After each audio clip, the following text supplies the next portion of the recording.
a lot of people don't know is like news stations are private. So like they're just like HBO. Like they're just like HBO. They have programming and people show up for their shows and they have commercials, which is how they make money. And so like their intention is to keep attention, not to, disseminate truth, right? That's not the goal, because the thing is like the really true stuff is not interesting and will fail compared to a sensationalized news. Like it's just dollars and cents. So they have to make it, and that's just the nature of the business, and I understand that. I'm not poo-pooing it, but I don't necessarily need to subscribe to it. You know what I mean? Like people want to give their attention to it.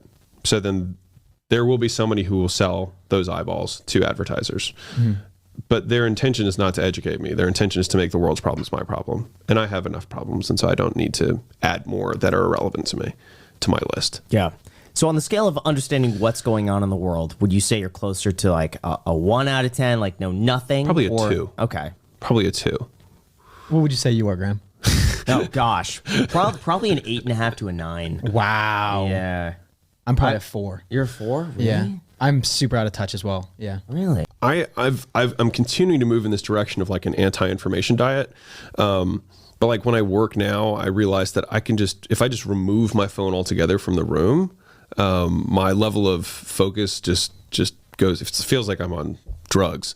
And what's crazy though is that, especially if you have, so now I just take my phone when I leave, but like when I'm at home, it's not with me, because anything that's work related, I have Slack, and unfortunately, I feel like the vast majority of like the text messages that I get are usually requests. They're things that people want from me, want me to meet, want me to talk, want me to whatever.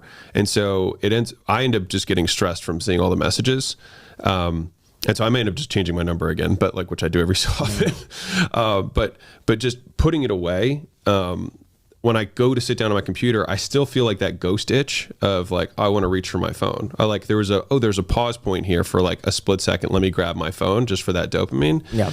And so like, I try to not do that. And media sources, social media and news in general, I don't consume any formal news. The only news I get is as I'm posting stuff on social media so that I can get it out. But I'm currently trying to figure out a desktop version of that so I can just plan it so I don't have to consume. It's just really hard. You know what I mean? Yeah. At least for me. And like, I notice if I start my day consuming some social media, like I'm just not as sharp. You know what I mean? I feel like I'm a little bit foggier. And I think it's just like, it's like you get overstimulated and then everything else seems less interesting, by contrast. Yeah.